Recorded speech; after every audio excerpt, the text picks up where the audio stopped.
If more of our patients did that, they wouldn't end up in hospital and they wouldn't end up with limb loss.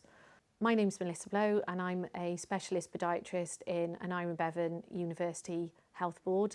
Most people we see have ignored the signs. They've not been checking their feet. Wear good footwear. Make sure there are no changes to your skin, temperature of your foot, shape of your foot, anything that oozes or it looks red or infected. The most important thing you can do is seek help immediately if you're a diabetic. Small cuts and blisters can become something much more serious very quickly when you're a diabetic. So if you do happen to injure your foot in any way, it's really important that you cover it, check it and get it seen by someone who is able to help you either at your practice or any healthcare professional.